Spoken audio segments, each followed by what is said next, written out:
Cristiano Ronaldo is 41 years old at this World Cup cycle, and this is almost certainly his final tournament. He is still scoring goals in Saudi Arabia for Al Nassr. The numbers are still strong, but the football there just isn't the same level he spent most of his career playing at. The pace is slower, the pressing isn't as intense, and defenders don't really punish mistakes the same way. Portugal come into this tournament with a squad that, on paper, should be competing for the World Cup, but very quickly the way this team actually plays starts to raise questions.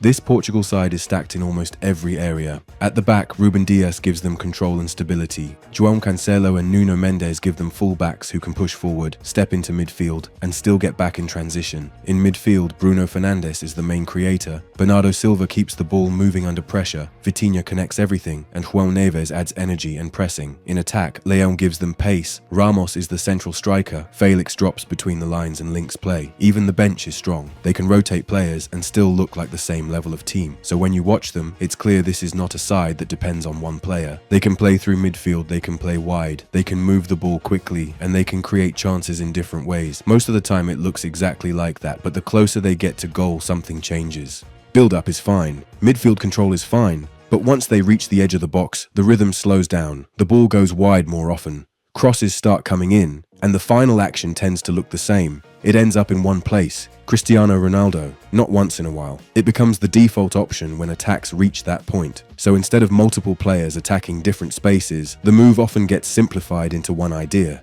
Get it wide, get it in the box, find Ronaldo. That's where the structure starts to shift, because everything before the box feels flexible and modern. But inside the box, it becomes much more predictable. And at this level, that predictability matters.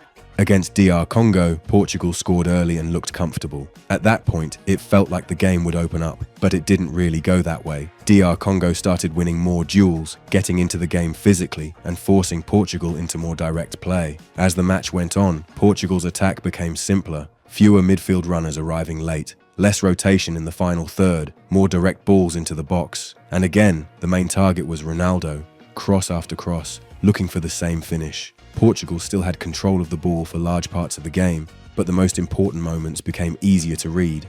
And in tournament football, that's usually where games start to slip away. The match ended level, but it left a question behind. Why does a team this strong keep arriving at the same solution in the biggest moments? At this stage of his career, Ronaldo's role is very clear. He stays central, he stays in the box, and he waits for the final action. He's not dropping into midfield anymore. He's not stretching defenses wide. He's not involved in pressing the way he used to be. His job is finishing. And to be fair, he still does that very well in the right moments. But it also changes how Portugal play around him, because when attacks reach the final phase, the team naturally slows down and looks for him. So instead of multiple threats in the box, it often becomes one focal point. And that takes away some of the unpredictability that teams usually rely on at this level. At Al Nassr, Ronaldo is still scoring a lot of goals, but the style of football is different. There's more space, less pressure without the ball, and fewer situations where he's constantly pushed at high intensity. So he still finishes chances, but the rhythm of those games isn't the same as World Cup football, where every second is tight and every mistake is punished. That gap becomes important when you move into knockout football. Portugal have one of the strongest squads in the tournament. They've got control in midfield, quality in defense, and attackers who can hurt teams in different ways. But in the moments that matter most, the final action keeps trending in one direction.